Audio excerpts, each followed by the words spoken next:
Good evening, everybody.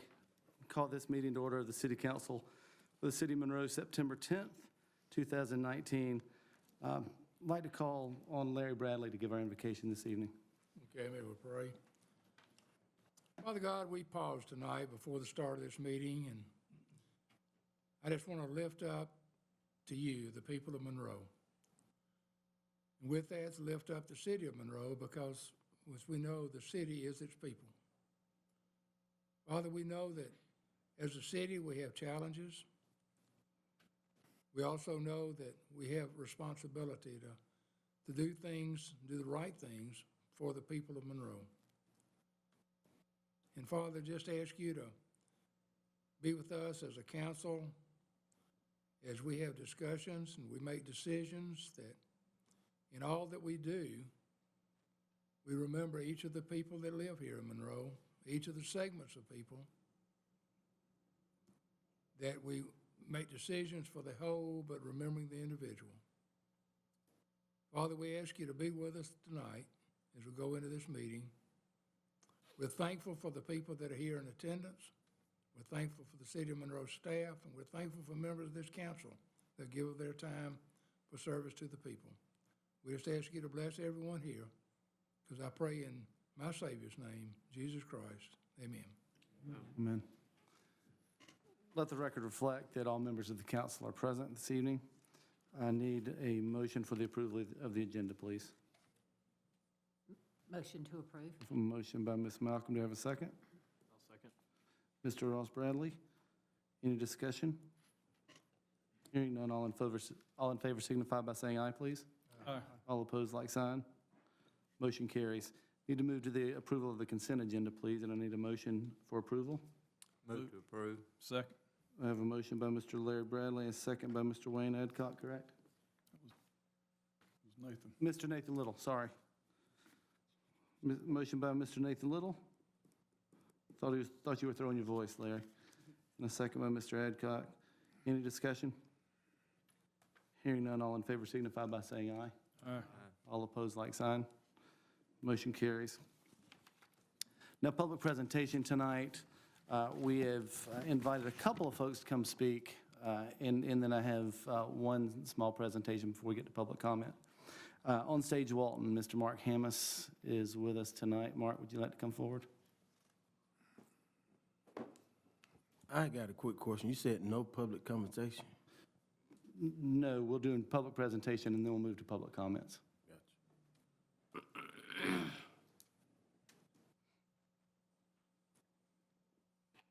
Hello. My name is Mark Hammond. I'm the Artistic Director for Onstage, the community theater here in Monroe. On behalf of the Onstage Board of Directors, I want to thank you all so much for letting me come here tonight to speak with you, and definitely want to thank you for the funding that you gave us for our new roof and beautifications of our ground. Thank you. Trust me, the patrons, everyone appreciates that part. Just wanted to give you a little brief history as far as on Onstage, let you know where we're going, what we're doing. As you all know, Onstage has been here in Monroe since 1971, continuing to expand and grow. We're a nonprofit organization, nonprofit community theater. This year, we're actually expanding and doing 6 main stage performances, 6 main stage shows. In the past, we've only done 4. If you've been to one of the Onstage shows, you know that they sell out. Our 90-seat theater is wonderful, but it's full every time. So with adding in and expanding, we're looking at having our door, we'll be using that building all the way through for the entire year. Expanding as far as going to do Still Magnolias this October, and then also adding in a youth cast show strictly for ages 8 to 18, trying to serve our young people here in Walton County. And they'll be doing Oliver Twist this January. Besides that, we do our 2 adult cabarets during the year. And then with our education component, as far as we do workshops for young people, we do 4 of those during the year, and then different ones for adults then as well. Besides that, I do education outreach as far as going out to the schools.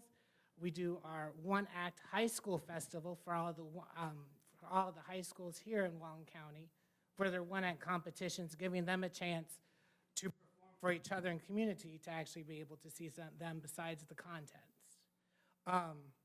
like I said, we're just continuing to expand.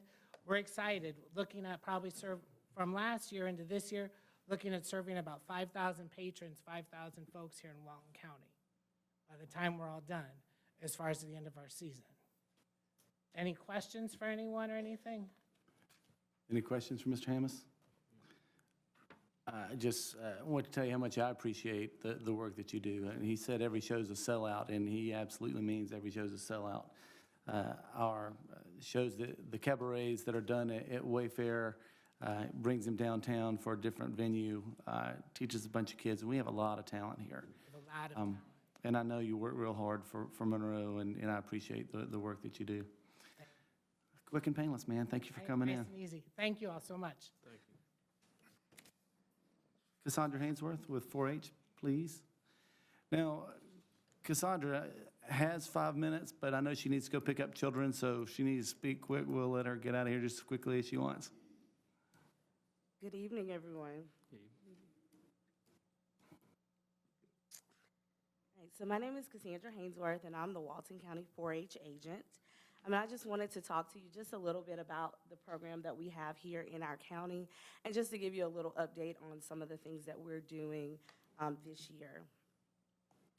So the Walton County 4-H program is actually a collaboration.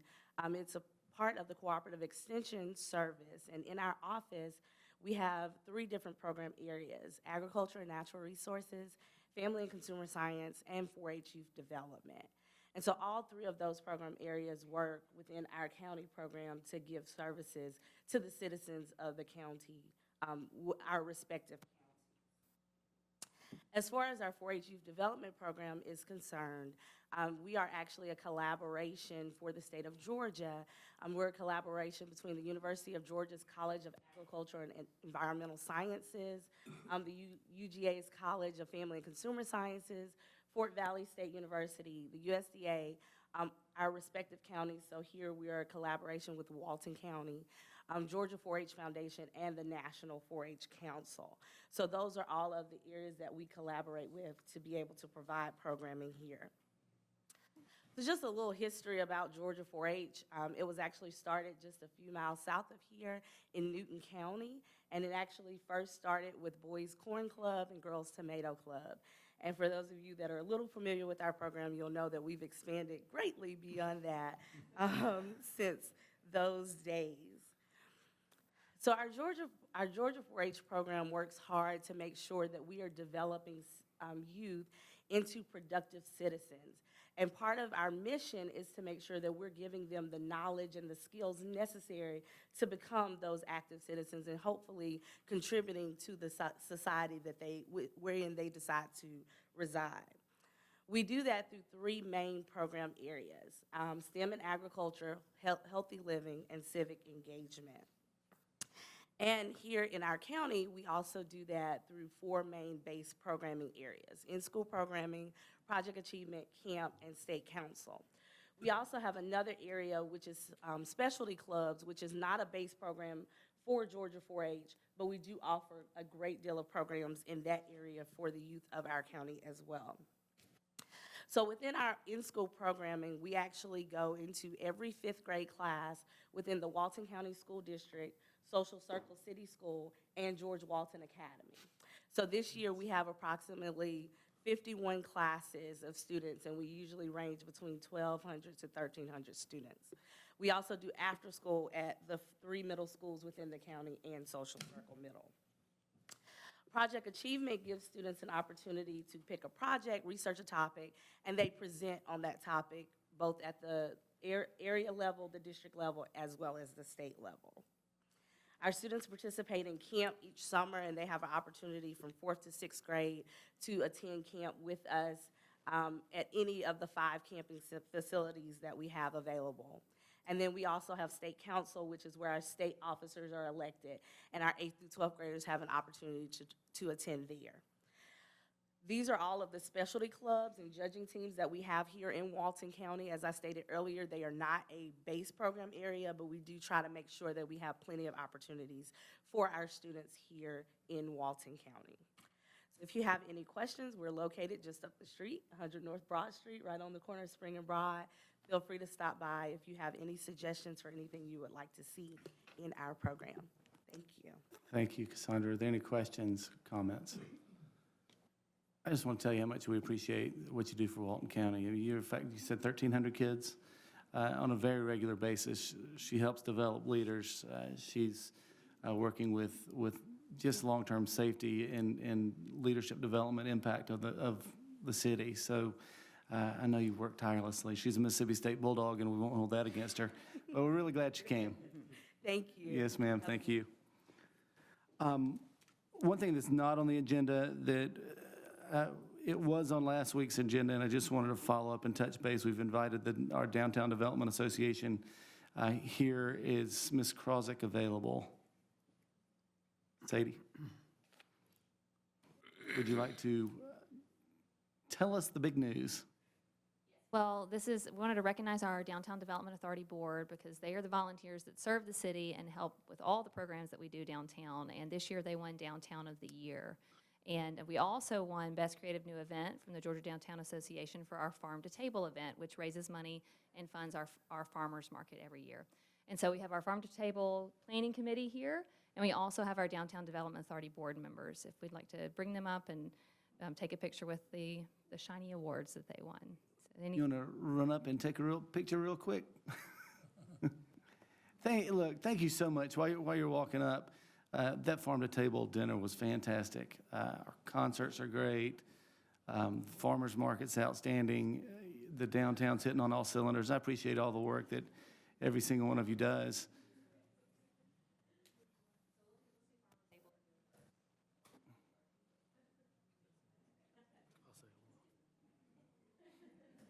Ross, you want to stand up from the back? Get in there. You're the downtown development guy. Table. Jump on that one.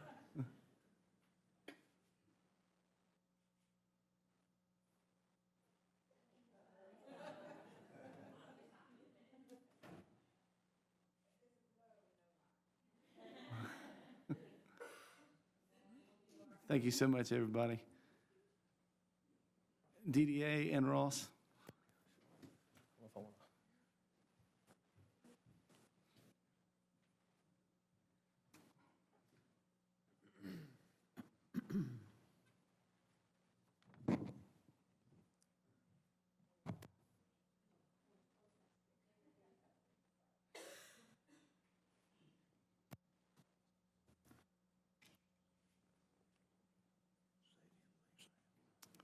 Thank you again, everybody. Congratulations. Ms. Anderson? I just want to, on behalf of the board, thank you all for supporting us. We couldn't do this and accept these type of awards or win these type of awards without the support of the city council, and thank you for all you do. Thank you. I know it's tireless.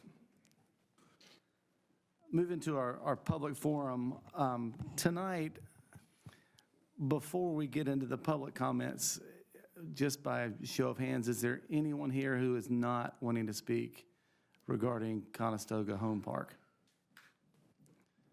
Okay. If you would like to get together, you're all speaking on the same topic. If you'd like to get together and pick 3 or 4 representatives to speak for you as a group, more than happy to let that go. I believe Cindy Little is here from Fish. I know Chris Connor's here from the Lighthouse. More than happy to speak, but you may prefer to have one, or we could be here for a while. First on the list is Cindy Little from Fish. You'd like to come to the front, Miss Little, and speak? Yes, ma'am. Mayor, just for clarification, the public comment section are limited to 5 minutes per speaker. Yes, sir, thank you. That's the reason why I wrote mine down. So, good evening. My name is Cindy Little. I'm the Executive Director of Faith and Serving Humanity Incorporated. This evening, I'm representing the churches and their pastors. We are anguished by the conditions our neighbors are living in at Conestoga Trailer Park. We understand the need for marked improvements in the park. We respect the City of Monroe's stance on the issue. We are assisting those that rent and helping them to relocate. We are setting up and providing boxes and containers. We are going to be renting U-Haul trucks. We are also going to have folks that will let their trucks be used.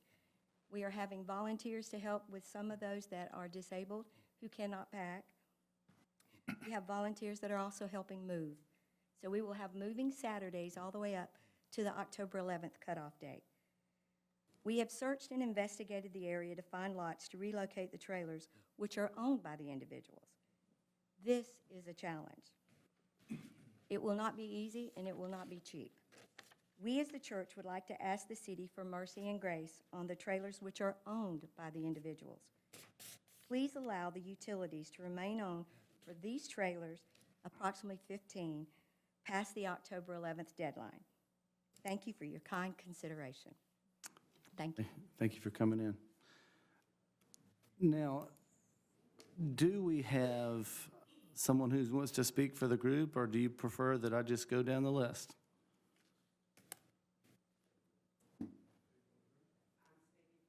Yes, ma'am. And your, yes, ma'am. And your name, please, ma'am? Rebecca Lowe. Most know me as McDougal. First, I'd like to say thank y'all for allowing this moment for us to speak our piece. My name is Rebecca Lowe, and I do own my mobile home that sits in Conestoga Mobile Home Park. I've had it there for 20 years. Like I said, I'm not just here for my voice, but for the voice of many. Please understand, we do not blame the city in any way. We know where the blame lies. But they are so many of us who do own our homes. We have checked, there's nowhere that we can move our homes to. One lot that I did find, my home wouldn't fit it. It was too big, because I do have one of the biggest mobile homes, as many of us do. I guess right now I feel like one of the concerns with the homeowners, what is going to happen to our homes?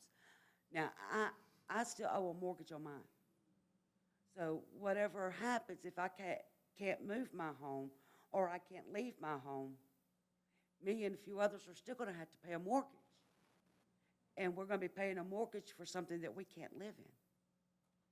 And we are asking that y'all please, on that to help us. Some of the questions that I did have, when some of them do start moving, can we have some kind of law enforcement in to keep looters from coming in and stealing people's properties? We have started having people to come in, ripping off trailers that people have already moved from. One is, okay, some of the problems down there, I understand, is the owner's responsibility. But there's some of it, why is it the city fixing the codes that are the city's responsibility? For 4 years, I asked for my cable to be buried, that when they came in and run in my cable, and it has not been buried yet. It just lays on the ground. So every time the neighbor gets up there and cuts his grass, he cuts my line, well, the city has to come out and fix it, and it's still not buried. Another concern, like, what are the code violations? And what can we do to help to fix these code violations that would help to benefit for us? Also, does the city want the property for something that we're not aware of, or is it just the fact that Bobby and Anthony are just leaving it blind like they are? And, okay, a lot of them have pets. My dog is a service dog. I have seizures. She detects my seizures before I do, and she helps. And a lot of them, our pets are our family, just like, one of our kids. And it's not going to be easy for people to find places that are going to allow them to keep that part of their family. And finally, what is actually going to happen to us on October the 11th? I appreciate your coming in and sympathize with your plight. And I'm not sure, this is not a question and answer session, it's just Yes, sir, I public comment. understand. And without, I don't think the property owner is here. So we have to address a lot of your issues specifically with the owner of the property, so we wouldn't be able to reply anyway. That being said, we are attempting on a very regular basis to work with him, but we've had no movement from the owner at this time. Okay? Well, thank you for your time. Yes, ma'am. Thank you for coming in. Yes, ma'am.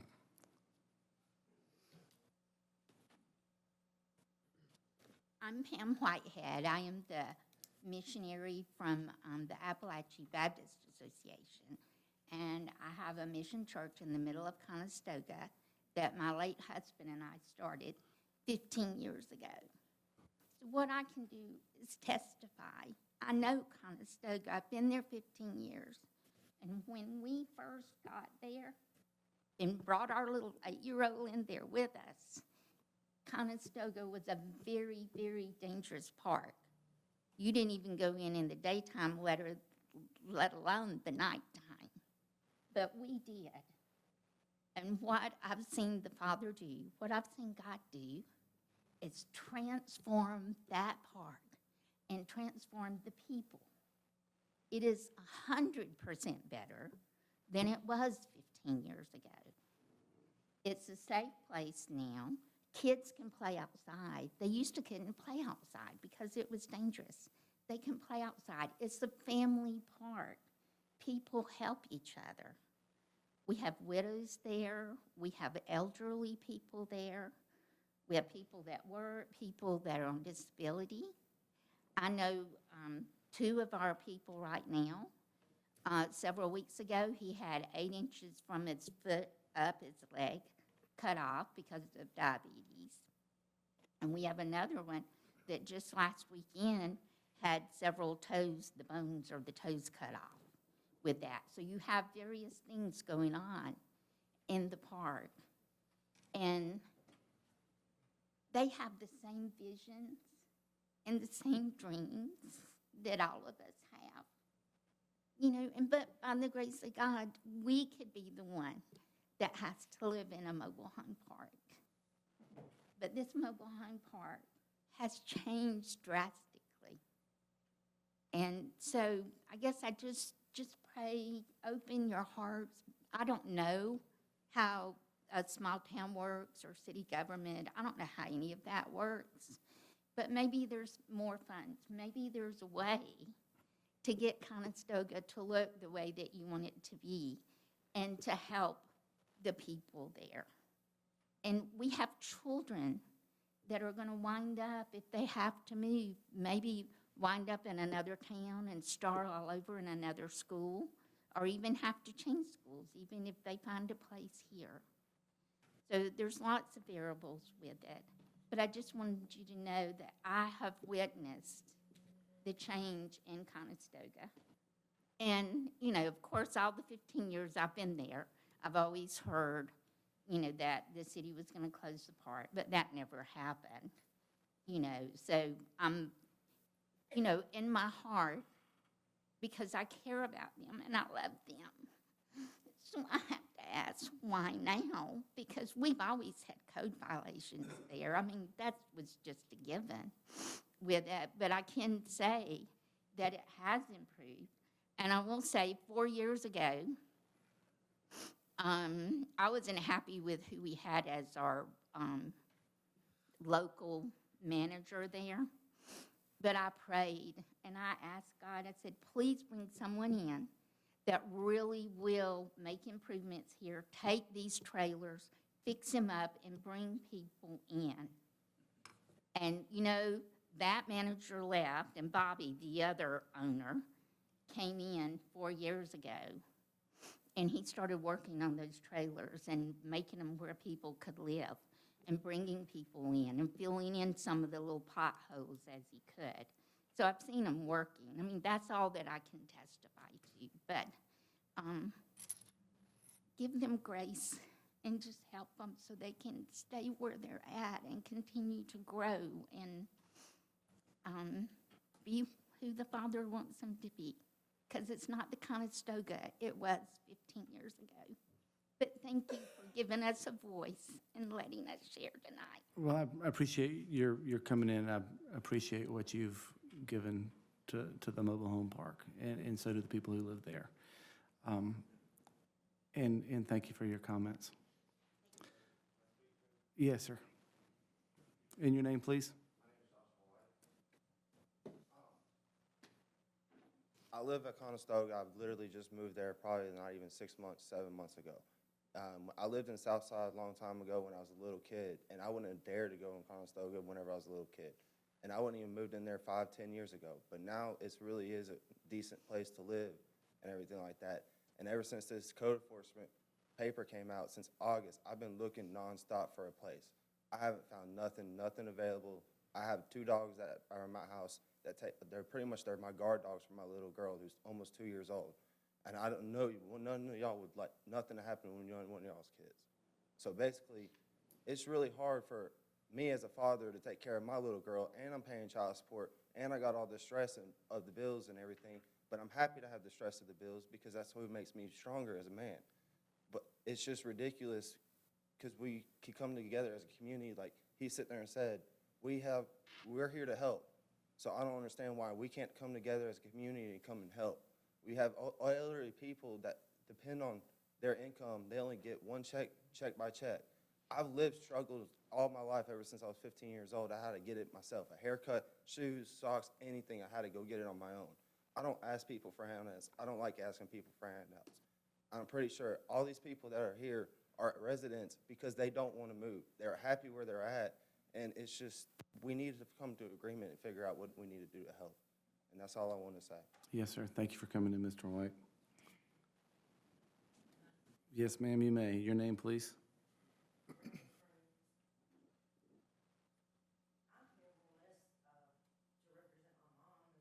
I know y'all are hearing all these, excuse me, I'm a little nervous. That's quite all right. All Take these your time. stories.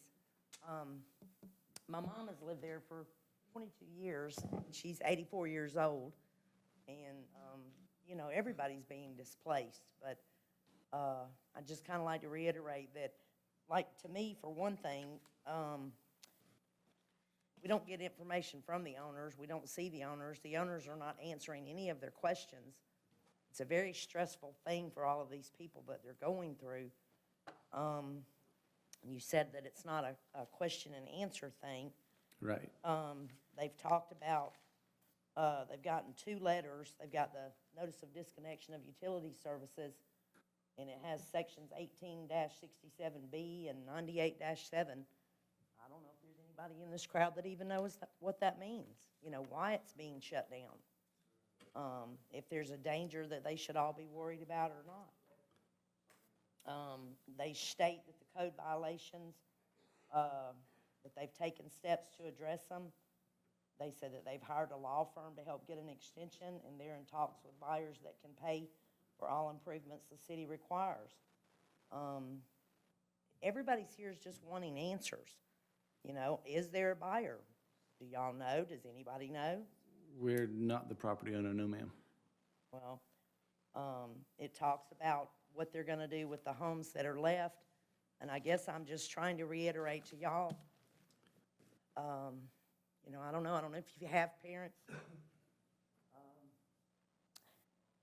Like we said, she's gonna be displaced, she's independent, she doesn't wanna move. She owns her home. We have searched and searched and searched, I mean, through the housing authority. You're talking 4-year waiting list for a 1-bedroom for a 1-bedroom house through the housing authority. Somebody at the code office had told me that some of these people could move their trailers. I know there's a time, the house has to be so new, or, you know what I'm saying? I don't know Yes, how to ma'am. say it, but it has to be a newer trailer to be moved, but these are extenuating circumstances, and some of these people could be moved. Probably half of these people, I mean, a lot of them don't have the money to move them. Right. I went to the housing authority and talked to the man there, and asked him about the emergency housing. Because we keep hearing there is, there isn't. And some of these questions are the things that need to be addressed to the people. And who is responsible to answer their questions? If it's not the city of Monroe, and it's not the housing authority, and it's not, you know what I'm saying? Where do we go? Who are we trying to get the answers from? Who's gonna help? I understand, and again, this is not a question and answer session. Right. And we are sympathetic, and we're sympathetic as we can be, and we have gone round and round and round with a property owner, just as I'm sure his tenants have who've paid him rent. But I can't address the property owner without his being here. And these are questions that, as a council, we just can't answer. Well, who can answer how we can make him be held responsible? Well, that's something that we'll have to go through a private entity, whether it's an attorney or legal firm, but I'm not a lawyer, so I'm not going to practice law without a license. This is simply for public comment, and we're doing everything we can to work with that property owner, and it's been to no avail. So we don't have an option or a choice or somebody that can help. Right. And, again, these people aren't gonna be able to afford attorneys. I just feel it's unfair as long as they've been there. I mean, this place has been a mess for a long, long time. Wait. No, ma'am. Please don't speak from the crowd. And I appreciate the sympathy and all that. I guess we're just looking for answers and we don't know where to get them. Yes, ma'am. I understand. I appreciate your comments. Thank you. Thank you. I'll have one more after you, sir, and then cut it off. And this is a nice lady standing in the back. Yes, sir. Yeah, my name is Todd Ware. I'm pastor at First Baptist here in Monroe.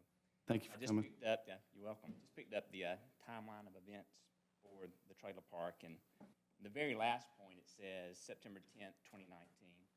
The city of Monroe is still willing to accept a serious and detailed plan of action from the owner on addressing all the concerns as stated in the June 7th, 2019 letter. And just the question I have is my understanding, along with Ms. Little, from someone that met with us yesterday, of a serious interest in purchasing the property, and they would be willing to present a plan to bring it up to code if they were allowed to do so. And I'm sure there may be reasons why that's not acceptable, but to me it seems like a great way to kind of move the city forward and the residents, if he would be allowed to at least present a plan and it be shown whether or not it was a feasible plan in order to provide a really nice place for these people to live in. Okay. Yes, sir. Thank you. Yes, ma'am. Your name, please? Yes, ma'am. We've been in touch. I just want to say, good council members, thank you for considering this extension. And as well as what the last gentleman said, I think that I'm very grateful for you to consider this extension. I wanted to mention that one thing, that these good people here, a lot of them are electricians, plumbers, ditch diggers. They have a wealth of training and experience, and they are most willing to put their hands into the dirt and upkeep this park. Okay? We've already, a lot of us have discussed it, and we will get in the dirt, and we will do it. A lot of them are trained and licensed, a lot of carpenters and everything. And that's really just basically what I wanted to say. We didn't have that much notice, and a lot of us are in shock. But we want to keep our community. We love our community. And well, that's about all I have to say. Thank you. Ma'am, thank you for coming in.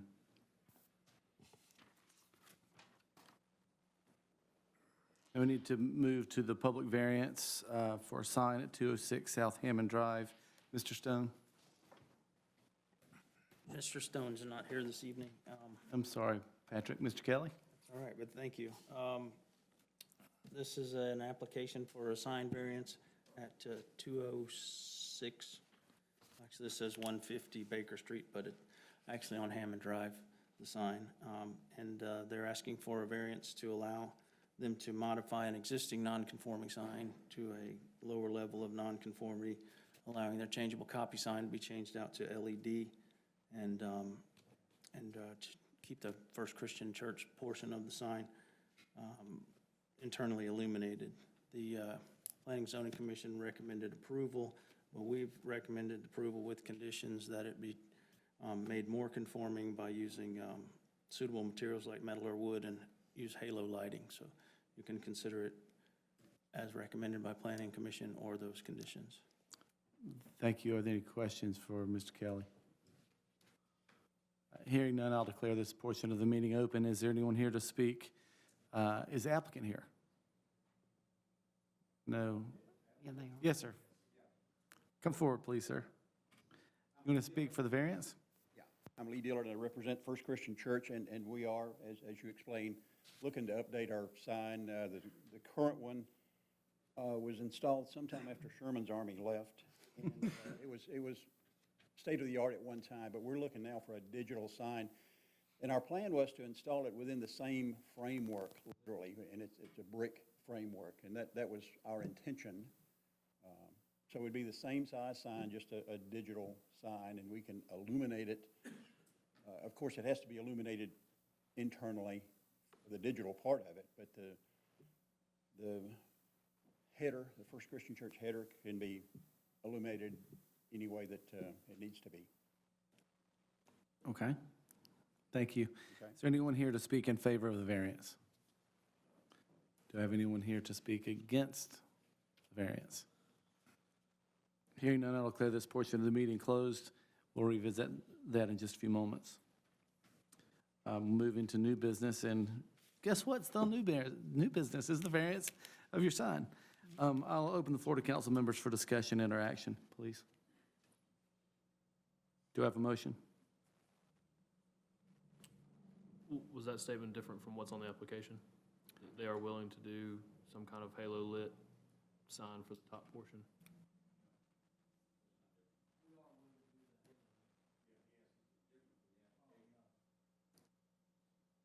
It was discussed last week. Okay, I apologize, I missed it. I think the Planning and Zoning Committee had recommended some things with this, which would include the lighting from the top. Mr. Kelly?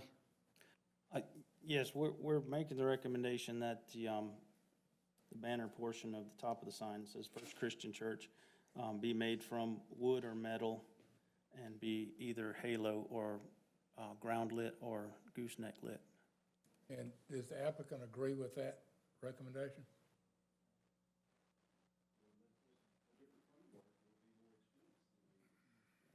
No, the frame can remain exactly. The brick portion would be fine to remain. And then the LED is going to be changed out. We don't consider that internally illuminated. And the banner portion at the top be halo lit, gooseneck lit, or ground lit. Thank you, sir. Then I would make the motion that the variance be approved. I have a motion on the floor by Mr. Larry Bradley. Do I have a second? Second. Second by Mr. Adcock. Sorry, Mr. Dickinson. Any discussion? Hearing none, all in favor signify by saying aye. Aye. All opposed, like sign. Motion carries. Approval of Chamber of Commerce. Ms. Smiley. Terry Smiley is the president of the Chamber of Walton County. She's here to present the new contract. Thank y'all. Now, Mr. Garrett told me when I was giving out the packets that I could keep this real brief tonight. So I've tried to shorten my presentation a little bit.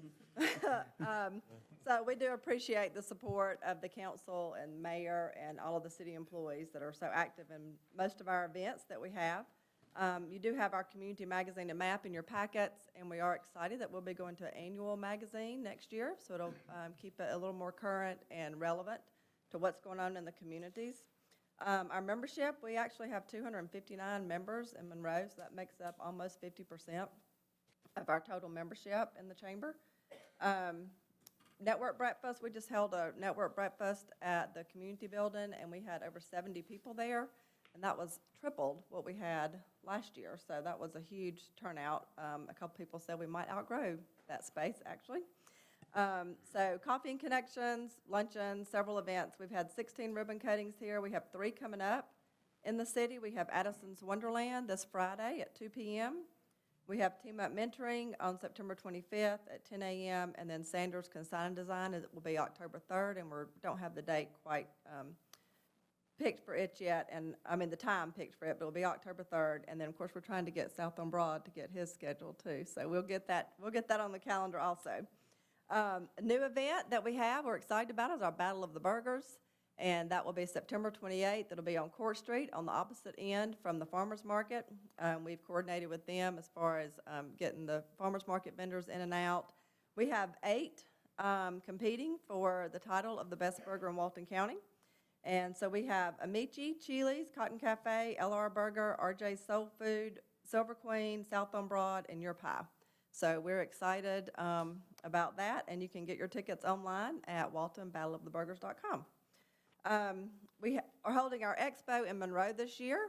We are rebranding that to the Walton Palooza, and that will be held November 5th at the Engine Room. So we're excited about that new venue and the rebrand for that event.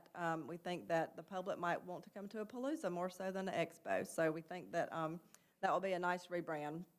Just a real quick reminder of our community programs, our Adult Leadership Walton program, our Youth Leadership programs, juniors and seniors, reality check programs we do with the 8th grade students, and then Walton Proud. We are trying to extend that brand a little bit past education, and so we invite all of you to use the hashtag Walton Proud when you're posting about new business openings or new events or whatever's going on in the city of Monroe. Buy local, I did include in your packets a buy local card, so if you haven't already purchased one, or if you have, you can pass that along to somebody else, but that's, we have almost everybody in downtown is on the buy local card, so you get some great discounts, over 60 total discounts in the county on that card, and we love to encourage people to shop at home first. So a date you probably don't have yet is October the 9th at 6:30. Letters will be mailed out this week to the candidates, but that will be our political candidate forum for the city of Monroe for the next election, October 9th at 6:30. And so we'll be getting information promoted on that as soon as we get the letters to the candidates this week. Young Game Changers, I thought that the report was great. I know I was included in several of those interviews, and of course we would offer the chamber support in any of the plans y'all decide to proceed with. Does anybody have any questions? Terry, I have one for you. How often do y'all print this? About every other year. We, luckily, we get with the, planning and zoning department, so even if subdivisions have been approved, they're on there, even if they're not there yet. So it's pretty up to date. I was trying to sneak a peek, and I realized that I was going to be. Yes, you were. This has done a lot of work with parking downtown, and I would love to see if we couldn't work with the chamber as far as the DDA is concerned to get some of that indication on the map. Right, good idea. Small. Yes, good idea. We actually are down to just a couple of boxes, so I'm sure we'll be looking at updating that in the next year or so. Okay, are there any other questions, comments? Hearing none, I'll entertain a motion to approve the new contract. And Move to approve. Mr. David Dickinson. Second. Take a second from Mr. Little. Any discussion? Hearing none, in favor signify by saying aye, please. Aye. All opposed, like sign. Motion carries, and we'll get that to you. Thank you. Moving to appointments for the Planning Commission, we have 2 appointments on the Planning Commission that expired September 1st, 2019. Mr. Kyle Harrison would like to continue serving on the Planning Commission, but I do need a motion to reappoint him for a 5-year term to expire September 1st, 2024. I'll move we approve to reappoint Kyle Harrison to the Planning Commission. I have a motion by Mr. Ross Bradley. Do I hear a second? Second. Second by Mr. David Dickinson. Any discussion? Hearing none. All in favor signify by saying aye. Aye. All opposed, like sign. Motion carries. That passes. Second, Ms. Rosalind Parks would like to continue to serve on the Planning Commission as well. I need a motion to reappoint Ms. Rosalind Parks for a 5-year term to expire on September 1st, 2024. So moved. Motion by Mr. Dickinson. Do I hear a second? Second. Second by Ms. Lee Malcolm. Any discussion? Hearing none, all in favor signify by saying aye. Aye. All opposed, like sign. Motion carries. Now I need the second reading of the wireless facilities and antennas ordinance. Mr. Rosenthal. Thank you, Mayor. This is an ordinance to amend Chapter 98 of the Code of Ordinances of the City of Monroe, Georgia regarding the city's wireless facilities and antennas ordinance. The mayor and the council of the City of Monroe hereby ordain as follows. Article 1, Chapter 98 of the Code of Ordinances is hereby amended by adding Article 8, wireless facilities and antennas as follows. Chapter 98, Section 98-227, purpose and compliance, subsections 1, 2, and 3. Section 98-228, definitions, subsection 1 and 2. Section 98-229, permits, subsection 1, 2, 3, 4, 5, 6, 7, 8, 9, 10, 11, 12, 13, 14, 15, and 16. Section 98-230, removal, relocation, reconditioning, replacement, and abandonment, subsections 1, 2, 3, 4, and 5. Section 98-231, standards, subsections 1, 2, 3, 4, 5, 6, 7, and 8. Article 2, all ordinances or parts of ordinances in conflict herewith are hereby repealed. Article 3, this ordinance shall take effect from and after its adoption by the mayor and the council of the City of Monroe, Georgia. This constitutes the second reading this 10th day of September, Mayor. Thank you, sir. Are there any questions for Mr. Rosenthal? Any comments? I'll entertain a motion. Make a motion to approve the, I have a motion by Mr. Nathan Little. Do I have a second? Second. Second by Ms. Lee Malcolm. Any discussion? Hearing none, all in favor signify by saying aye. Aye. All opposed, like sign. Motion carries. Moving to the approval of the award of the CDBG number 17 P-X0147-2-6016 to IPR Southeast LLC. Is Mr. Middlebrooks here? Thank you, Mayor. Mr. Propes? Yeah, briefly, we'd hoped to have this on the agenda last week for your consideration, but there was a lot of moving parts with these CDBG programs, so we've got it here for your consideration tonight. This is the CDBG grant award for the sanitary sewer improvements along South Madison Avenue, along Stoke Street, Knight Street, Muir Street, Lawrence Street, and Pine Park Street. The job will consist of replacing the sewer lines in that area, along with road topping once the project is complete in those areas as well. The bids came in, you can see there was quite a wide range, $1.274 million all the way up to almost $2.85 million. And our engineer of record for this project, Hofstadter and Associates, has recommended this low bidder here, IPR Southeast LLC, in the amount of $1,274,673.75 for this project. And once awarded, they'll go right to work. And have we ever used IPR before? That is a good question. Not since I've been with the city, so it would predate me if we have. But Hofstadter feels comfortable with them. They do. We have a letter of recommendation here in your packet. Thank you. After their review. Yes, sir. Are there any comments or questions? Hearing none, I'll entertain a motion. Motion. Go ahead. I'll move we approve the contract to IPR Southeast LLC. I have a motion by Mr. Ross Bradley. Do I hear a second? second. Second, Mr. Nathan Little. Any discussion? Hearing none, all in favor signify by saying aye. Aye. All opposed, like sign. Motion carries. Well, before we adjourn tonight, could I just make one comment? Absolutely, To Mr. the people Bradley. that were here tonight, to let you know that we appreciate you being here tonight, and the city will continue to take into consideration your comments and looking for a better solution. Thank you. I need a motion to adjourn, please. So moved. I have a motion by Mr. Ross Bradley. Do I hear a second? Second. Second by Ms. Crawford. All in favor signify by saying aye. Aye. All opposed, like sign. Motion carries. Good night, everybody. Thank you. Meeting adjourned.